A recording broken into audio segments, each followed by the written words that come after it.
Hola amigos y amigas, bienvenidos a un nuevo episodio de Jugando con Fuego.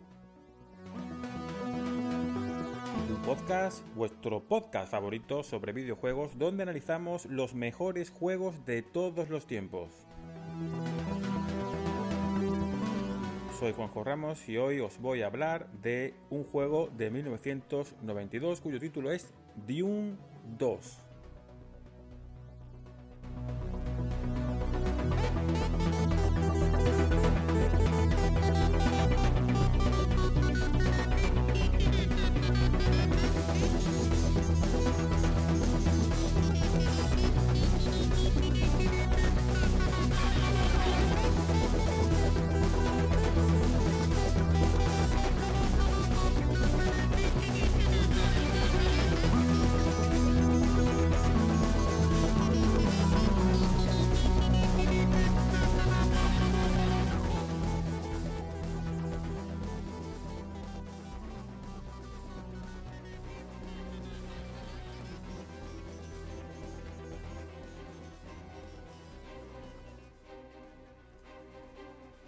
En el año 1984 se estrenaba la película Dune, basada en la conocidísima obra de Frank Herbert. La película la dirigió David Lynch y, aunque en su momento no fue un gran éxito, se ha convertido en una película de culto con el paso de los años.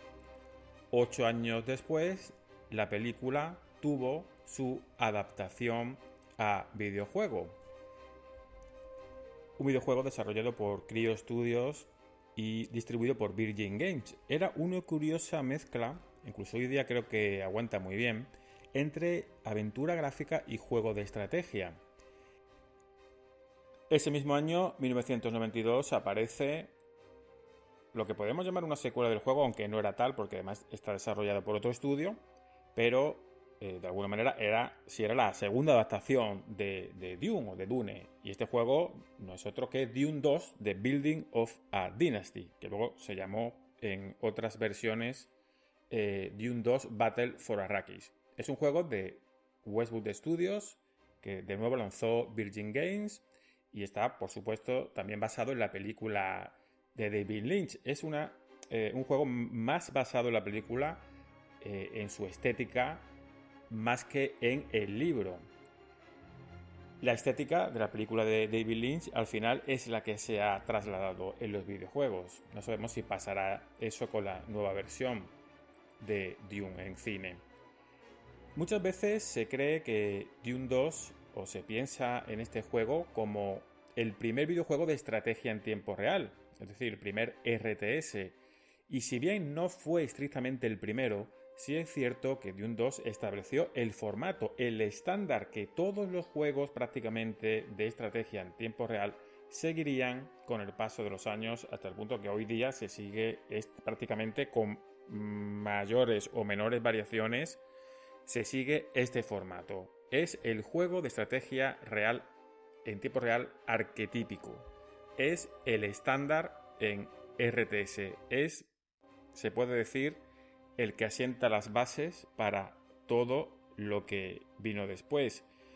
Fue un juego muy innovador.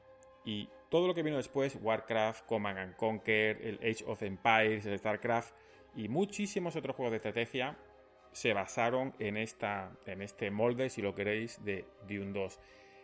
El primer juego de estrategia en tiempo real históricamente, o por lo menos el primero que se considera como tal, fue un juego de 1989 titulado Herzog Zwei, un juego bastante oscuro hoy día, ¿no? Este juego se lanzó para la consola Mega Drive de Sega, fue desarrollado por Technosoft y este juego, Herzog Zwei, ya combinaba estos elementos de estrategia en tiempo real y acción. En este juego los jugadores controlaban un robot transformable, que era como una especie de Transformer, el cual pues se utilizaba para desplegar y para comandar las unidades en el campo de batalla con el objetivo de capturar las bases, algo ya que nos suena muchísimo, ¿verdad? Sobre todo hablando del Dune. Y si bien este juego fue muy innovador, cabe señalar que en ese momento nadie llamó a ese juego en el año 89 como un juego de estrategia en tiempo real. El término RTS o la categoría RTS se popularizó posteriormente. Y por ese motivo, Dune 2, como decimos, lanzado en el 92, 3 años después del Earth of Way, pues sí es frecuentemente reconocido como el juego que estableció, como decimos, las bases y las características que ha definido al género. El argumento del juego, para cualquier aficionado de Dune, del universo Dune, entre los que me encuentro, pues yo creo que no necesita mucha presentación. Hablamos del planeta Arrakis, conocido como Dune, el único lugar del universo donde podemos encontrar la especia melange, la sustancia más conocida del universo, es la base de los viajes interestelares y es el recurso más valioso del universo. Así que el emperador, para aumentar la productividad, ha enviado a las tres grandes casas poderosas, los Harkonnen, los Atreides y los Sordos, a competir entre sí en la recolección y la producción de especia. Esta competencia, lógicamente, porque si no, no habría juego, aunque empieza pacíficamente, pues se vuelve rápidamente un conflicto armado y hostil. Por si todo esto fuera poco, el planeta, pues como sabemos, también es hostil, con peligrosos gusanos de arena que no solo pensarán 2 veces antes de tragarnos a nosotros o a nuestras cosechadoras. El juego está ambientado en el famoso universo de Dune, de Frank Herbert, aunque realmente, obviamente, no sigue la trama del libro ni de la película, sino que simplemente toma pues ese lore del universo con las 3 casas, aunque aquí una casa que realmente que son los Sordos, que después hablaremos, que no son muy canónicas. La casa Ordos realmente solo aparece, no aparece ni en los libros ni en las películas, solo aparece en un libro que se llama la Enciclopedia No Canónica de Dune, pero se ha introducido para que haya más opciones en esta guerra, en esta lucha. Podemos controlar a cualquiera de estas 3 casas, cada una con sus armamentos, con sus características peculiares, y el jugador debe librar una serie de batallas sin piedad contra las otras casas. En los primeros niveles, el objetivo es simplemente ir ganando una cierta cantidad de créditos, pero en las misiones posteriores ya las apuestas suben y debemos eliminar sin piedad todos los enemigos. El único recurso en el juego, a diferencia de otros muchos que vinieron después, pues es aquí más sencillo. El único recurso es la especia y tenemos unos recolectores que deben ir recolectando esta especia, que se convierte en dinero, en créditos, y luego pues todo esto pues vamos a gastarlo lógicamente en construir nuestras bases, nuestros edificios, nuestras unidades, nuestros ejércitos. Tiene su complejidad el juego, es una de las grandes características, de los grandes avances. Hay un tipo de terreno, un tipo de edificios, algunos edificios solo se pueden construir sobre un tipo de terreno. Por ejemplo, también incluso fijaos la complejidad que tenía ya el juego, que teníamos que pagar la luz, la electricidad. Pues tenemos que construir pues centrales eléctricas o centrales de energía, mejor dicho, pero tenemos que ir pagando ese consumo energético, ¿verdad? Así que el juego ya tenía una serie de elementos complejos, avanzados, que ya sorprendían para la época. El juego tiene también dificultades, porque no solo tenemos que preocuparnos de crear ejércitos, recolectar y de masacrar a los otros enemigos, sino que también tenemos que tener cuidado de no ir por la arena, como pasa en la película y los libros, porque ese movimiento que tenemos sobre la arena va a atraer a los gusanos, que son prácticamente indestructibles, que yo sepa, indestructibles. No sé si alguien me puede aclarar si se pueden matar. Creo recordar que no se podían matar en el juego y se pueden tragar grandes unidades de tu ejército. Luego, pues como suelen ocurrir en los RTS, pues vamos teniendo acceso a unidades más avanzadas, armas más avanzadas, vehículos más avanzados, edificios nuevos, instalación de reparación, torretas de defensa, etc. Mejoras para todas nuestras estructuras. El juego es, en este sentido, muy adictivo. Como decimos, asumimos el papel de comandante de una de estas tres casas, Atreides, Harkonnen o los Sordos, y tenemos que luchar por el control de Arrakis. Este mapa con el que empezamos el juego, pues ya es tradicional en los juegos de estrategia, en algunos, que es que no podemos ver el mapa al completo. Comenzamos con lo que se llama una niebla de guerra, es decir, que todo lo que el jugador o la unidad, digamos, inicial no puede ver, pues nosotros tampoco podemos verla. Y aparece toda esa parte del mapa en negro. Entonces, ¿qué pasa? Que tenemos que ir explorando el mapa para ver lo que hay. A diferencia de otros juegos que vinieron después, como algunos Warcraft, la niebla, una vez explorado el mapa, se disipa, no se oscurece de nuevo, se disipa y se queda así, se queda disipada, no se oscurece otra vez cuando las unidades vuelven. Otro de los elementos novedosos que incluían, como decimos en estas novedades, que nos introducía este gran juego, era que los edificios se iban deteriorando, las estructuras simplemente no las construíamos y se quedaban, sino que gradualmente se iban deteriorando, con lo cual teníamos que gastar recursos en repararlos.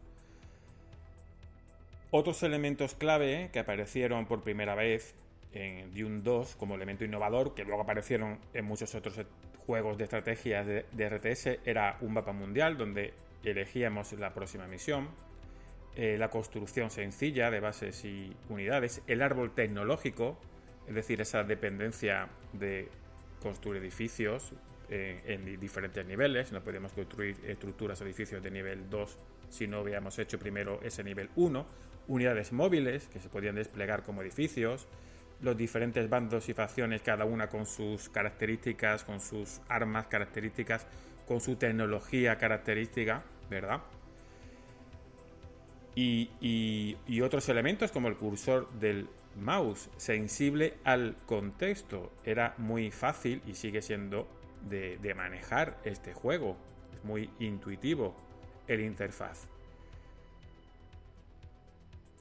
El juego también, una de las cosas que a mí me gusta más es que es un juego muy variado, porque completar determinadas misiones otorga una autorización para usar tecnología mejorada y armamento superior. Por ejemplo, los Harkonnen pueden construir un tanque que se llama en el juego el tanque Devastator, con un blindaje pesado, pero por ejemplo no puede construir el Sonic Tank de los Atreides, el tanque sónico de los Atreides, que es también un arma impresionante.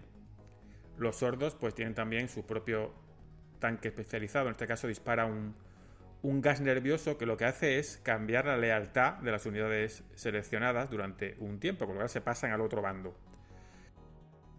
Además, el jugador puede obtener acceso a unidades especiales únicas de otras casas, capturando una fábrica enemiga y fabricando ahí esas unidades. Es que el juego tenía un montón de elementos que lo hacían muy variado y muy divertido.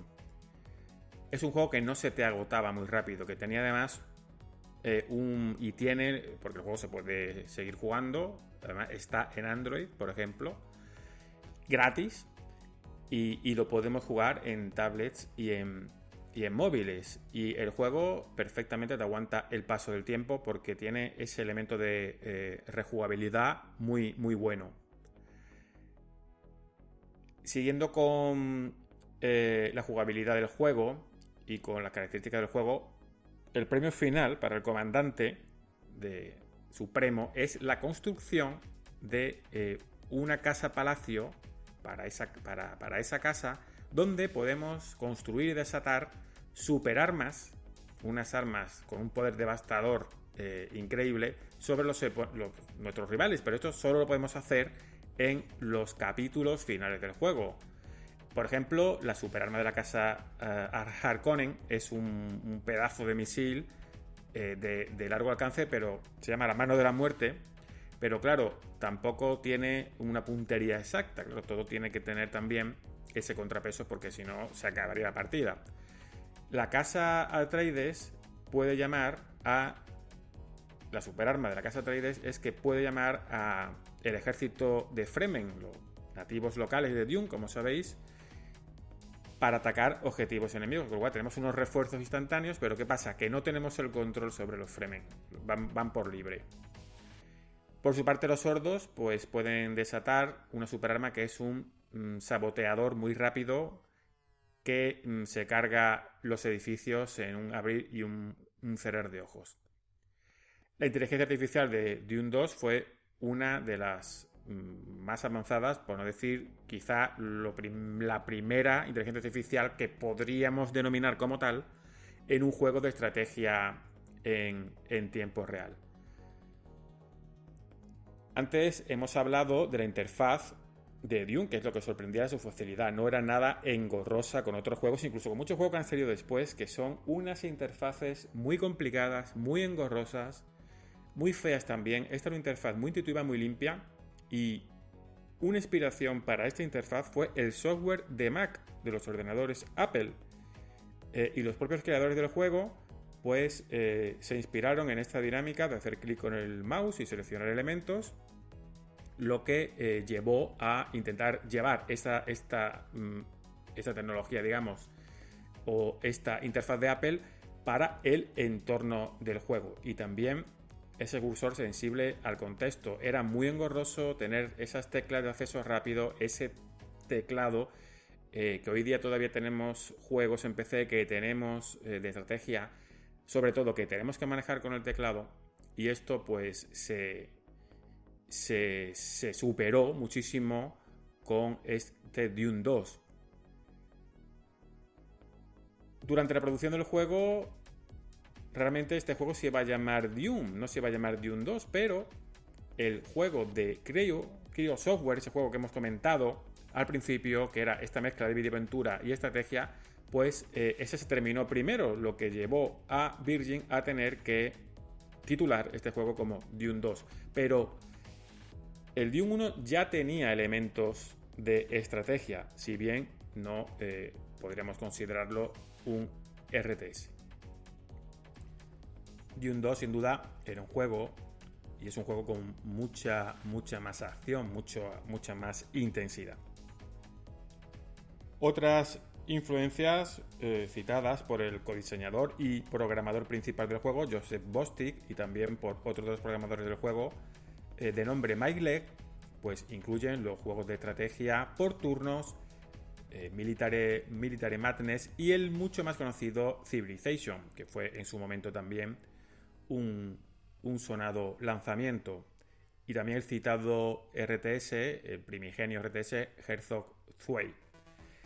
Según Joseph Bostic, una ventaja y una mejora sobre este juego primigenio es que teníamos la ventaja del mouse y el teclado, y esto facilitó enormemente el preciso control del jugador, que permitía dar órdenes a unidades individuales. Este control directo del mouse pues es lo que dio vida y ha permitido el desarrollo de todo un género entero, como es el género RTS. Dune 2 fue un éxito comercial sin paliativos. Las ventas en todo el mundo superaron las 250.000 unidades, un cuarto de millón de juegos vendidos en los primeros años tras su lanzamiento. La crítica también se volcó absolutamente con el juego. Publicaciones como Computer Gaming World en el 93 dijo que la versión para PC de Dune 2 supera fácilmente, porque aquí lo comparaba con el Dune 1, ¿verdad?, a su predecesor. El sonido y los gráficos eran siempre alabados. Hay que decir que el sonido de Dune 2 la música pues te mete en el juego, te mete en la atmósfera con esas voces, con esa narradora o narrador que te va informando de la destrucción de una unidad o del despliegue de una unidad, y te metía eso muy rápido en el juego. La música sigue siendo de mis bandas sonoras favoritas en un videojuego, y fijaos que ya ha llovido. Una encuesta sobre juegos de estrategia, juegos espaciales, pues declaró que este es el juego de guerra por excelencia.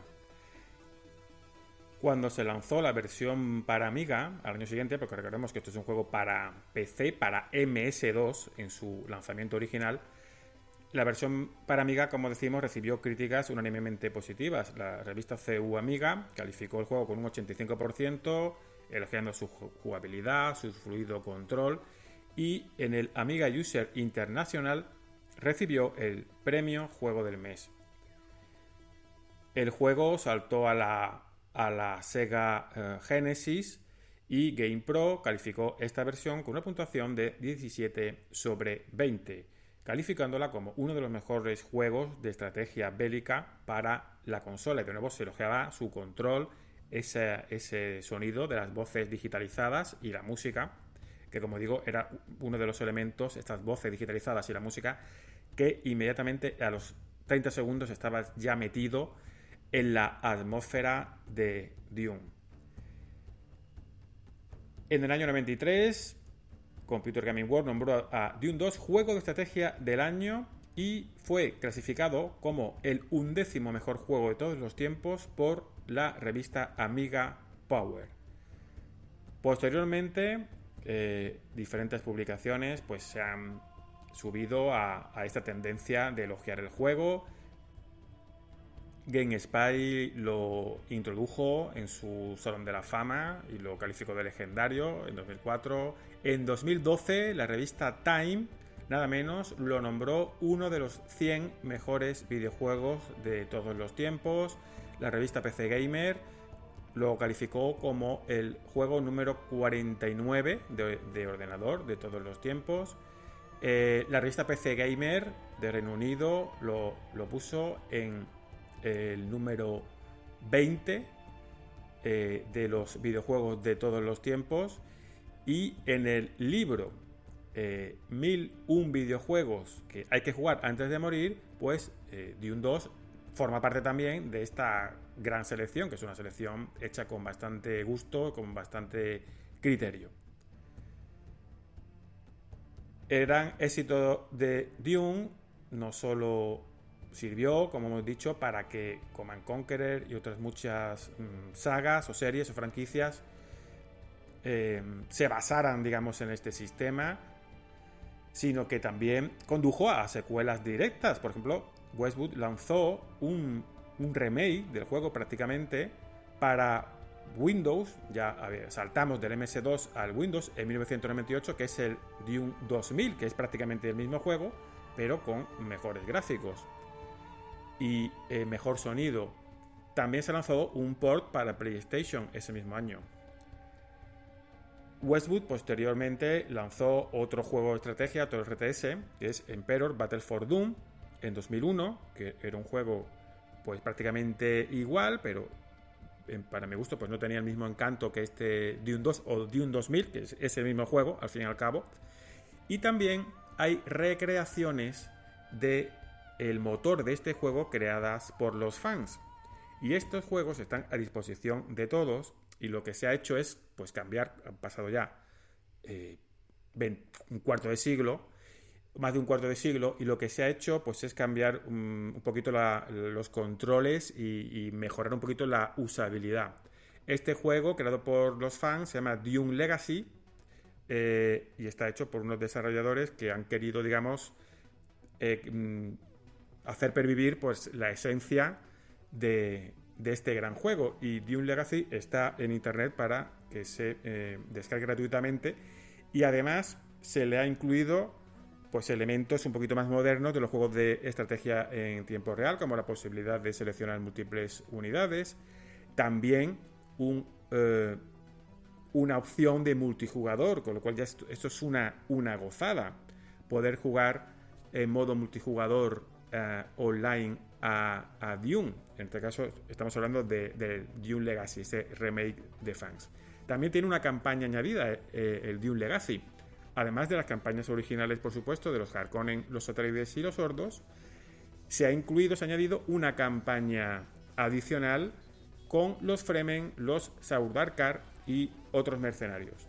Así que es una segunda vida, o una tercera vida, porque ya tuvo esa segunda vida con el Dune 2000, pero con este remake de los fans pues este juego histórico como es Dune 2 pues sigue vivo y sigue completamente vigente. Sigue siendo un juego muy divertido, muy adictivo, y es un juego que ha hecho historia, y si no lo habéis probado, pues yo os animo a que en cualquiera de sus versiones le deis una oportunidad.